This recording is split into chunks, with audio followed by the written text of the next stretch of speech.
leninista. Y como ya no hay tiempo para dedicarle monográficamente a este libro, pues decirle, aquí se reproducen los distintos congresos de la socialdemocracia, es decir, el auténtico socialismo científico alemán, y se ve, por ejemplo, otro ejemplo del despiste de los socialistas españoles. Nos hablan constantemente de la crítica al programa de Gotha. No van al fondo. ¿Qué ocurre? Pues que cuando, aquí figura las fechas y tal, que no hay tiempo de buscar ahora y reproducirlo, cuando se celebra este Congreso de Gotha, previamente han pasado un borrador a Marx. Y él termina diciendo que quede bien claro que esto que exponen ustedes no tiene nada que ver con el socialismo científico. Y firma y rubrica. Y entonces los muy despistados de los socialistas españoles hablan y hablan constantemente de notas marginales al programa de Gotha, pero vete a la raíz. Claro que se hace famoso, entonces el programa de Gotha se hace famoso por la crítica de Marx, que la titula Randglossen, notas marginales, glosas marginales al programa de Gotha. Repito, terminando diciendo que eso no tiene nada que ver con el socialismo científico que él ha inventado, ¿no? Que él ha descubierto.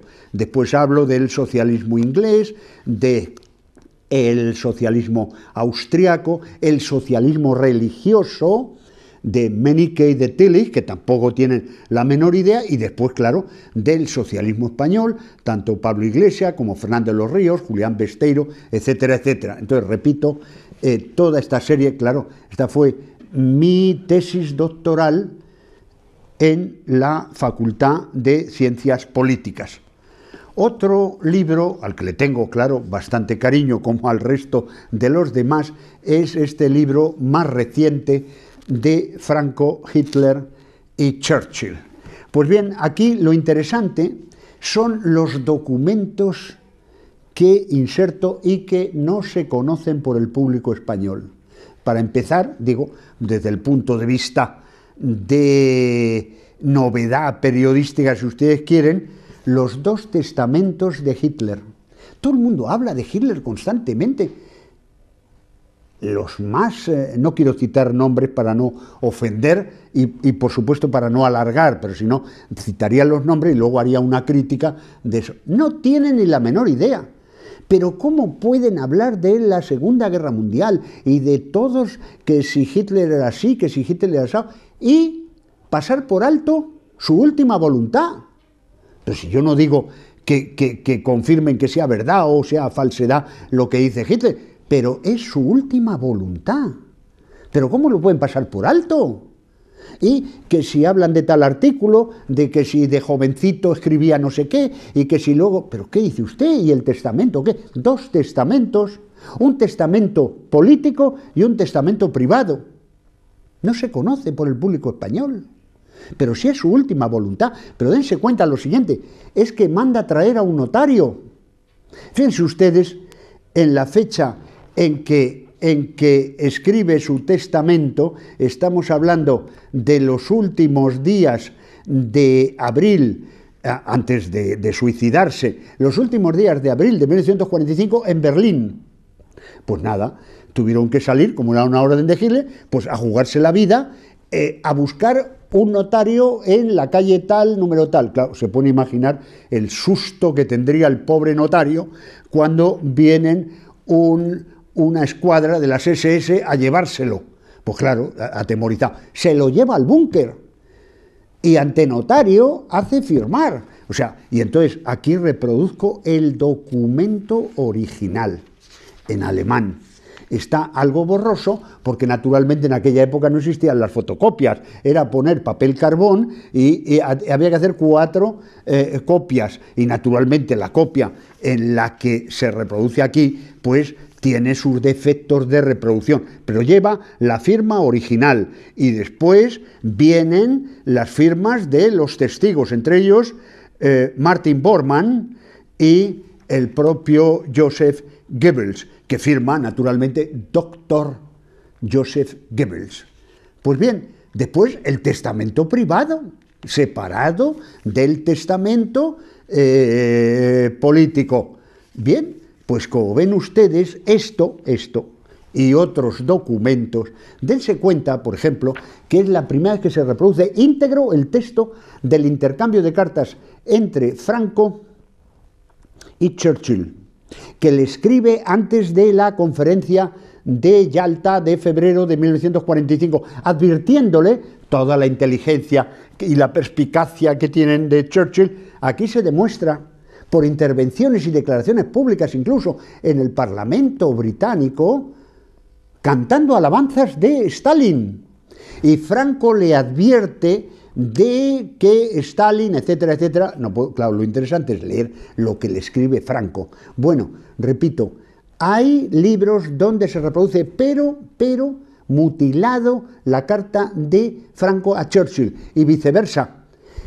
La carta que le contesta Churchill a Franco, totalmente rechazando las insinuaciones sobre Stalin y afirmando que, pero en público lo dice, que es una persona que sabe cumplir sus compromisos, etcétera, etcétera, etcétera. Bueno, pues aquí está el texto. Lo interesante no es lo que yo diga, lo interesante es el texto literal. Y más todavía, que desconocen en general, por lo menos hasta la fecha en que yo escribo este libro, de la conferencia de Yalta, como Roosevelt, que ya estaba con semanas para morir, hace concesiones inauditas a Stalin. El cruce de críticas entre uno y otro sobre a quién incluía en su lista Estados Unidos y cómo le critica Stalin de por qué no ha incluido a Argentina y cómo le contesta tajantemente Roosevelt. Pero, naturalmente, él ya no discute más, Stalin, pero se guarda unas en la manga porque va a insertar en su lista otra serie de países que no podría discutirle entonces Roosevelt. La conferencia de Potsdam, ya muerto Roosevelt, ocupa su puesto Truman, y de cómo saca a relucir Stalin el tema de España, y cómo Churchill se lanza como un tigre a la garganta de Stalin. Aquí ya se ha reconocido, ya ha sabido lo que eran las advertencias de Franco. Estamos hablando ya de julio, agosto de 1945, perdón, porque Churchill, para sorpresa de todos, pierde las elecciones. Se ha aplazado, se ha suspendido la conferencia de Potsdam para que Churchill vaya a Inglaterra, que se celebran elecciones, y pierde las elecciones. Y fíjense el cambio que supone, nada menos que Clement Attlee es el que gana las elecciones, un socialista total que había estado en la España republicana, en el Frente Rojo, visitando con Lister desde la ciudad universitaria, y se le ven en fotografías con puño en alto, etcétera, etcétera. A propósito de lo del puño en alto, los despistados comunistas españoles no tienen ni idea. Nos engañan saludando y cantando la Internacional con puño en alto, incluso las jovencitas ministras de Rodríguez Zapatero. Stalin hace más de 70 años ya retiró el saludo del puño en alto. Tráigame una fotografía para ver dónde se le ve a Stalin saludando con el puño en alto. Tráigame. Y se celebraban todos los 1 de mayo y después la conmemoración de la Revolución de Octubre, que no es Revolución de Octubre, ya saben, el calendario juliano y el calendario gregoriano, total, es muy largo de contar, no se le ve a Stalin saludando con el puño en alto. Bien, pues entonces aquí Churchill, naturalmente, porque es zona de su influencia. España no puede tolerar que a España le ocurra lo mismo que a Polonia, que a Checoslovaquia, que etcétera, etcétera. Y naturalmente le discute. Y Truman, que se cae del guindo, que mira la discusión a un lado y a otro, porque no tiene ni idea de qué va la historia, porque ha rechazado el reunirse a petición de Churchill con él, va allí de nuevas, y cuando agudamente Churchill le saca a relucir la posibilidad de lo que le ocurrió a su antecesor Roosevelt con el tema de tomar partido por la España republicana, la España roja, entonces ya reacciona ante la